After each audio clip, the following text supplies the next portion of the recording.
those towels because today we're diving into the card pool. I'm your host, Kyle Robertson. And I'm Stu Galetto. And today we're talking about the hidden gems of Mercadian Masques. This is part one of our two-part review. Our following will be the top 10 money cards of Mercadian Masques. But without further ado, let's start it off.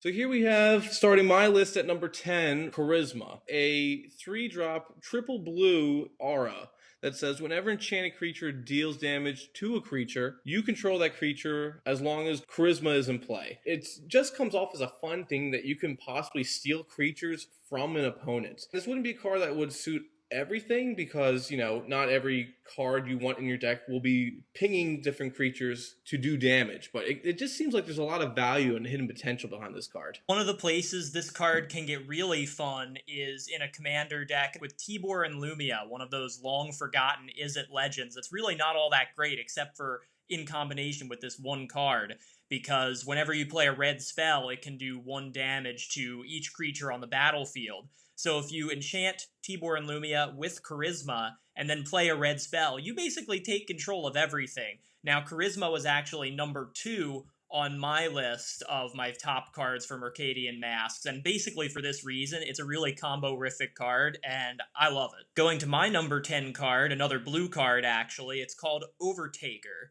It is a 2-drop creature, it is a 1/1, and it has a tap ability, so by tapping 4 mana and discarding a card from your hand, you can untap target creature and gain control of it until the end of the turn. That creature also gains haste until the end of the turn. I am a big fan of my stealing effects, as you may have already figured out at this point, but the reason Overtaker is so good is not only is it repeatable and it's on the body of a creature, which may be easier to search out in some cases than anything else, but especially that the creature that you take control of gets haste. Normally, the downside of taking control of other people's creatures is they can't do anything on the turn you do it, and not only, as I said, is Overtaker a nice repeatable effect that you can abuse by untapping it and use every single turn, but you can also then immediately use said creature for your own benefit. If you have any kind of sack outlet, that's just total insult to injury on an opponent. Hey, let me take your guy, hit you with it, then remove it. You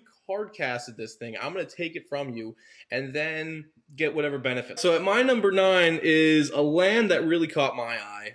It's called Tower of the Magistrate. Produces 1 colorless mana, or you can tap 1 in it, and target creature gains protection from artifacts until the end of the turn. In Commander, a super utilized card you usually end up seeing is Lightning Greaves, Whisper Silk Cloak. Let's say you play that and they go to equip. You tap 1 in this and you're like, no, that creature will have protection from artifacts. Their idea of protection or giving haste or anything else is now stopped. They wasted mana and you're just sitting there enjoying yourself. It just seems so much fun. While I wouldn't necessarily put Tower of the Magistrate in every single deck, in some cases it does have its uses, especially in a deck, as you said, that uses a lot of equipments. Using it against said deck can really be a pain in the neck. Well, coming in at my number 9 is an artifact called Monkey Cage, and if that name doesn't say it all, I pretty much picked it, I'll be honest, because monkeys are involved. But anyway, it is an artifact that is a 5-drop artifact, and when a creature comes into play, sacrifice Monkey Cage and put into play a number of 2/2 green ape creature tokens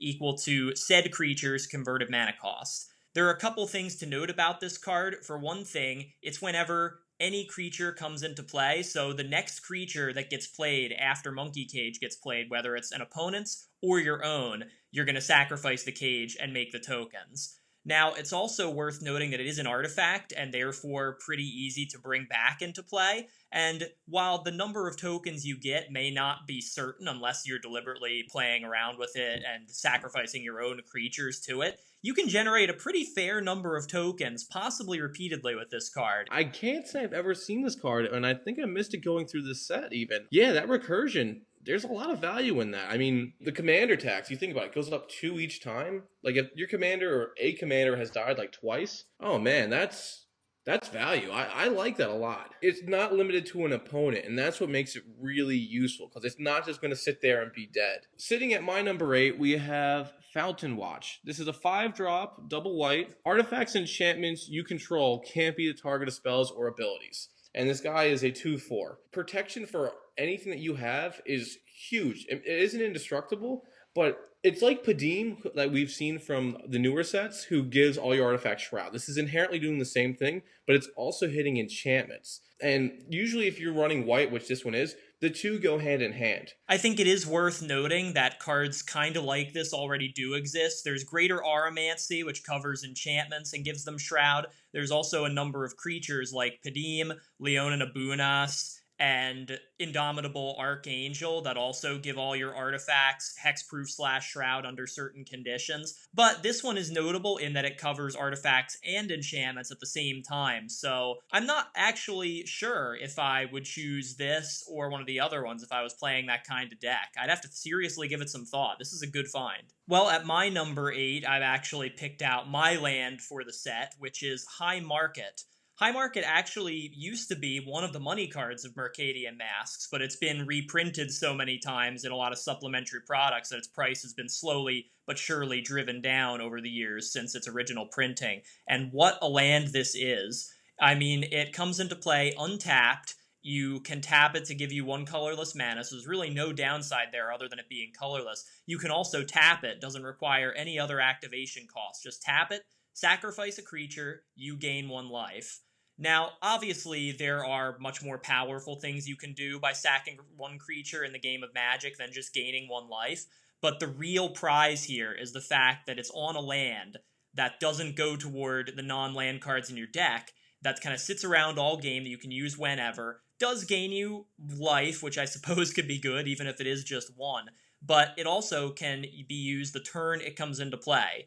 And one of the best ways to use this is just to have it not only as a nice free sack outlet, but sitting around, someone tries to kill your creature, you just sacrifice it and gain a life off it. Just having a sack outlet like there to know, like, all right, if I need a board wipe, I can get some extra value out of it. Even with Overtaker, which you brought before, like, if you have the mana, you could definitely make a constant like board swipe from your opponent. But like, all right, they have this out, I don't like this anymore. Let me snaggletooth that away, use a little bit more mana, pop it, hit them, and there's really good synergies that go with it. So for me, at number 7, we have Puppet's Verdict. This is a 3-drop double red instance. Flip a coin. If you win the flip, destroy all creatures with power 2 or less. If you lose the flip, destroy all creatures power 3 or greater. This card strikes out to me as like a total baffling kind of board wipe I've never seen anywhere else in Magic.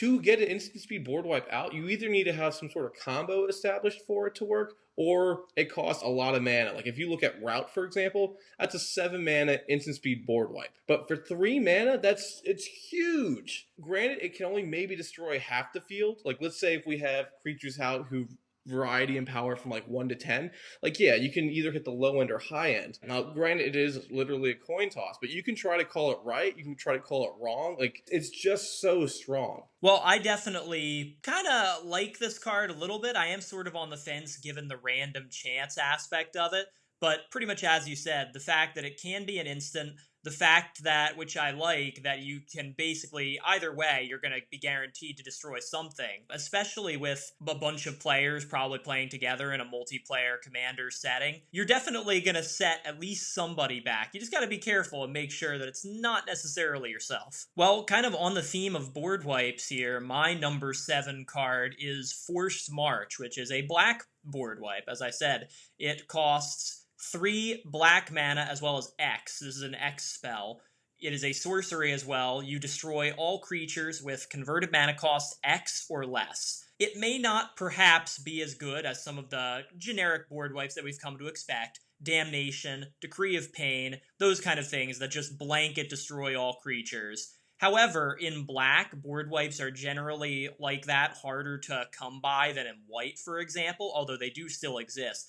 I kind of like this one, though, because not only is it a nice budget option, but it gives you the freedom and flexibility to target specifically what size of creatures you want to destroy. If you are using like big fatties, yeah, you would want to protect them in some way. Like in Garrick's Wake is like one of the one-sided board wipes that black does run. But I mean, if you look at the possible mana cost difference there, like, all right, you're versing a token deck. They don't have any converted mana cost. So for 3, you pretty much set their entire board back. Like you said, it's not the strongest one. Like I would choose Damnation for 4 mana every time, but it could work in some pretty different decks. sitting here at my number 6, I have a 5-drop enchantment called Cowardice. Whenever a creature becomes the target of a spell or ability, return that creature to its owner's hands. There's a lot of things that blue loves to do, and that's target. Like, alright, let me just target all your stuff, and I'm fine over here. So if you need help, let me know, just don't attack me, kind of thing. I'm not sure how I feel about this one, because conventional wisdom would tell me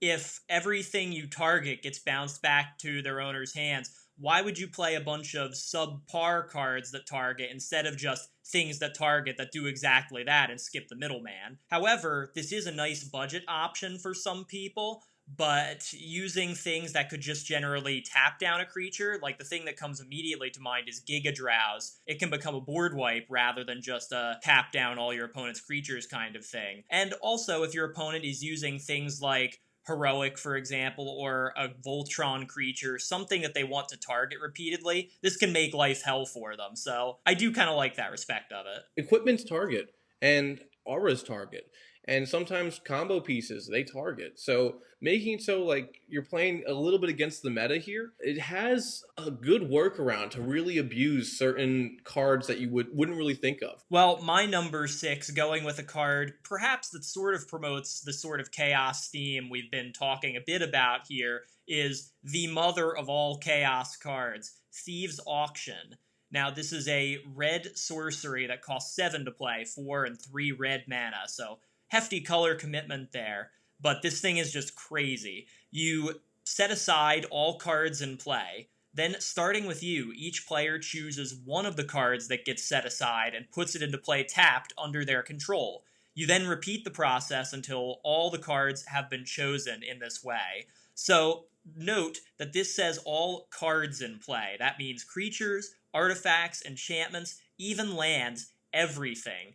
This card has the potential to just completely mix up the game in ways that you could not possibly predict. And while I may not be a fan of random chance, I am a fan of a good chaos card like this. They have their place, they have their decks, and if you're playing one, and if you're brave enough, this may be a card for you. Yeah, this is definitely a Hail Mary for 7 mana. It literally makes it so, alright, you don't have the color mana that you need to play stuff anymore, or like, your commander is mine, or it's just, I mean, the lands alone makes it scary. For me, chilling at number 5, I do also have another red card, so everyone out there who hates red, I do apologize. I have a 3-drop, 1 red enchantment called War Cadence. For X and red, creatures can't block this turn unless the controller plays X for each blocking creature. You are obligating your opponent to use mana or to save mana, and that's making so like for them to play stuff from their hand, it's not as smooth as they would like it to. I also like this card because it scales a lot better than things like Ghostly Prison. Well, it scales, period, but it also can be much, much better because things like Ghostly Prison have a set cost, where the later it gets in the game, the easier it is for your opponent to bypass the protection by just paying lots of mana. War Cadence, while again the opposite of Ghostly Prison because it encourages attacking rather than a prison style, it also scales with the course of the game, so your opponent, it will be very, very difficult for them to block once you pay enough mana for this. While it may not be the number 1 first class card of this type, it's certainly up there. It is very, very powerful. At my number 5, going back to blue cards, and this is an interesting one because I think this is mostly aimed at budget players. It's an enchantment that costs 1 blue mana called Soothsaying. Now, its effects, and it has 2 of them, are you can tap X to look at the top X cards of your deck and put them back in any order you like. The other effect is that you can pay 5, 3, and 2 blue to just straight up shuffle your deck, assuming you look at the top few cards and you don't like it, you can just shuffle your deck and start over.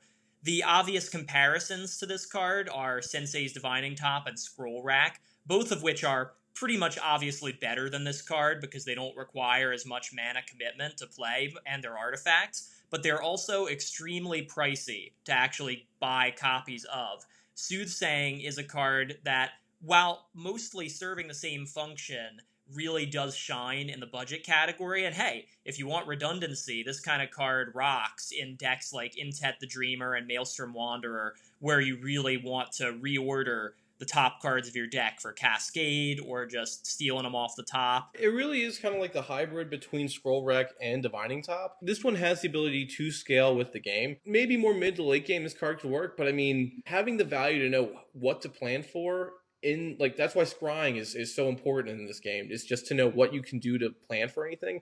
It just makes it so you can have an edge over your opponent. Yeah, I do like that card, Kyle. I might even pick up a couple copies for a few of my decks even. Chilling for me at number 4, we have War Tax. It's a 3-drop blue enchantment. It's like literally the twin of the card I said before of War Cadence. War Tax does the opposite. For X and blue, creatures can't attack this turn unless the controller pays X for each attacking creature. So as we said before, it scales with the game. It makes it so you can protect yourself or protect other players. So having that power, again, makes it so you can be a player that people need to make deals with, need to fear, need to be prepared for certain things. Yeah, I don't have too much more to add about this either, except for the fact that in these same colors, we have Propaganda, which is just the straight up cost for attacking. And as we said before, Ghostly Prison and those types of cards. While they are more definite in what benefits they offer, and they also don't require paying lots of mana to do anything, like something like War Tax might do, the fact that it does scale with the course of the game, much like its cousin War Cadence over in Red, makes them potentially very, very good for decks that just want to sit there and do their thing and aren't really using their mana late in the game. Going to something that is completely different here with my number 4, we talked about Chaos a little bit, now we're going to talk about Punisher decks, and one of the best tools for those. Another enchantment, and it's a black one this time, called Liability. It costs 3 to play, 1 and double black, and has a very straightforward effect. Whenever a card is put into a player's graveyard from play, that player loses 1 life. Now, it does affect all players the same. It hurts you just as much as it hurts everybody else. But you can kind of tailor these kind of Punisher cards in ways that you make sure it hurts other people more than it hurts you. And we're talking about all cards here, remember. Lands, creatures, enchantments, artifacts, every card put into a player's graveyard from the battlefield. Yeah, it's actually really interesting that black has this effect, because usually black loves to put stuff in the grave and just recur it back to the field, and sacrifice it again, put it back in the grave, and then bring it back to the field. So it almost seems like odd, honestly, that this is in black. I mean, any deck that goes wide is definitely going to be hurt, because, I mean, even tokens hit the graveyard. So that's going from the field to the grave. And so if you've been, popping out tokens like crazy, yeah, that's going to hit you for a lot. Fetch lands, I know, aren't incredibly huge in Commander, but I mean, still, if that goes to the grave, that's hitting you for double on that. Well, I definitely do like that card. I would hate to play against it, honestly. But a card that I will tell you I would love to play against, going in for my number 3, is Brawl. Here we have a 5-drop double red instant. Until end of turn, all creatures gain tap. This creature deals damage equal to the power to target creature. This should sound pretty familiar to an effect called Fight, but this is way before that mechanic ever existed. This is literally another form of board wipe in red and can be a potential game winner if you do it right. Your opponent puts a creature into play, it's going to have summoning sickness. It can't do it. You let your opponents take care of each other. So, all right, bam. Everyone has this. They have, let's say one guy has 3 creatures out, another one has 1, another one has 1. They're going to literally 1-for-1 each other, knowing there's that kind of damage out on the field. If I'm going down with the ship, you're going down with the ship. It certainly has a way of simplifying the battlefield and doing it in a very political manner, which I do kind of like. I probably would not play something like this just because I think there are more efficient ways to clear the board and that rely less on other people making the decisions you want them to make. However, there are certainly times where I could see playing this as a fun and especially nice budget option for a lot of players. My couple last cards here, except for the aforementioned Charisma, are mostly about practicality, because I personally am all about practicality of cards. That's just who I am. The first one, at number 3 on my list, is a blue enchantment called Coastal Piracy. Yes, pirates. It is the original draft of this kind of effect on a global sort of scale. It's a 4-mana enchantment, blue, as I said, costs 2 and double blue in order to cast, and has a very, very simple effect. Whenever a creature you control does combat damage to an opponent, you may draw a card. Now, as most veteran players will know, that's basically giving the curiosity effect to all of your creatures, minus the fact that it does have to be combat damage and it can't be effect damage. But in blue, come on. You've got unblockable creatures, you've got flying creatures. There are so many ways to use this card. You get in a ton of damage, and not only are you getting in a ton of damage, you're just drawing gas for the rest of the game. I would probably play the newer Biden of Thassa over this in a lot of cases because of several things. It has other abilities, it's easier to search out because it has more types, etc. However, you should play both of them together. You can't lose. Being able to draw cards like that is really, really good. And I mean, any deck that goes wide, you can really refill a hand and deplete it and refill it back again. It's, for 4 mana, it's really valuable. So hit in here at number 2, I'm going with Uphill Battle. This is a 3-drop enchantment, 1 red. Creatures your opponents play come into play tapped. The reason I'm choosing this one is it's just so oppressive. Making it so that anything your opponent plays, it just comes into play tapped. Now, again, this is a red card. So red, I always think aggro. Any deck that's running red is trying to do some form of aggro. So being able to slow your opponents down and hit them is just so powerful. And I mean, even with the card you just mentioned before, these two would go so well with each other. All right, you have something that comes into play tapped. Bam, let me hit you, draw a card. I don't really have to tell all of you out there why cards like Thalia and Blind Obedience and Authority of the Consuls are so good. Having creatures come into play tap not only makes sure that they can't block on the first turn that they're out, but it also just effectively means haste does absolutely nothing. Tap abilities do absolutely nothing for at least 1 turn.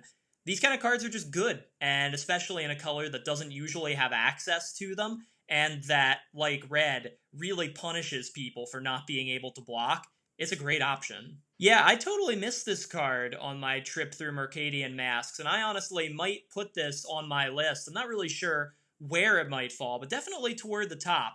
It may not have all the bells and whistles that things like Authority or Blind Obedience or Thalia have because they do other things in addition to just this effect.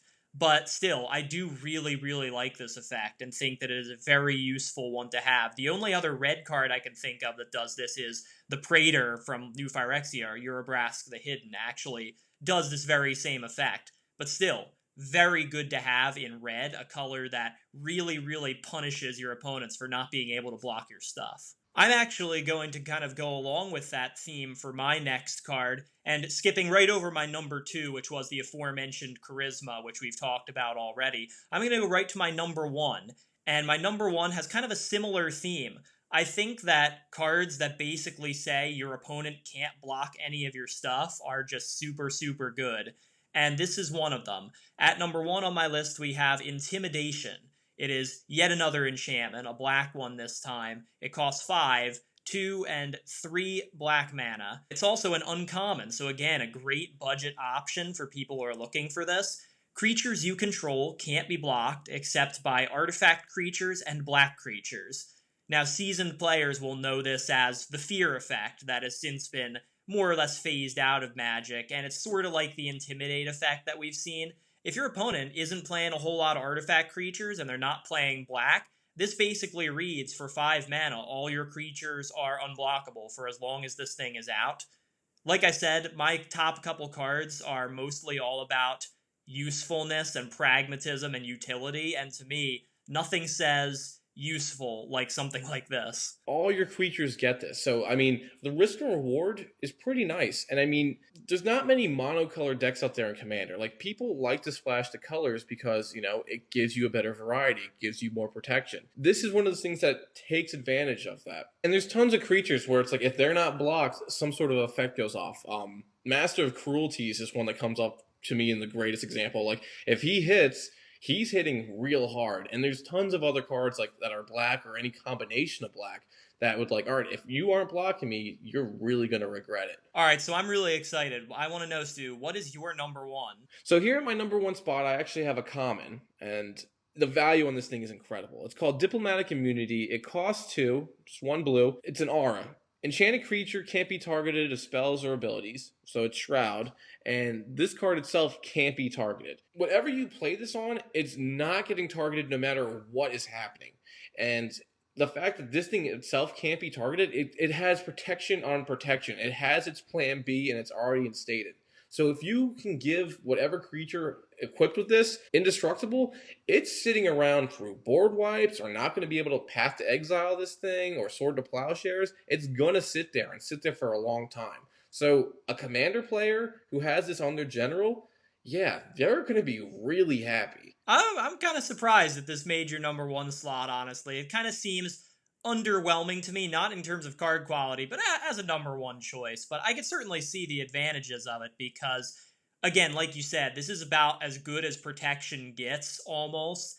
The only problem I kind of have with it is that you have to make sure you layer this thing correctly, because if this is the first thing you throw on your creature, it has Shroud now. You're not going to be able to put anything else on it, which is kind of unfortunate to me. But if you throw on first a couple equipments or other Rs before you throw this down, throw something like a Darksteel Plate on it, and then throw this down, like you said, people are going to have a really hard time getting rid of it. And also, it does kind of blow my mind that this is a common. Shows how they've kind of gotten their rarity thing straightened out. This would be at least an uncommon today, if not maybe a rare. Exactly. Well, the reason why I ranked it so high, Kyle, is because it's very unnatural to see a card that gives itself like its self protection or it gives itself an installment plan. It is only a 2 cost. Both early game and late game this is good. So they're not going to have a board wipe to take this thing out in the beginning. And if anything, they might have only spot removal to remove it. Maybe a little bit of an anticlimactic first pick, but this is a card I actually am ordering. So that's our pool time today. If the water felt just right, be sure to check out our following episode of the top 10 money cards of Mercadian Masques. And if you didn't like the toys we played with today, be sure to tell us your favorites from this set in the comments down below. And if that's not your style, you can always tweet us at MTGTheCardPool or email us at mtgthecardpool@gmail.com. I'm Stu Galetta. And I'm Kyle Robertson, and we'll see you next time at The Card Pool.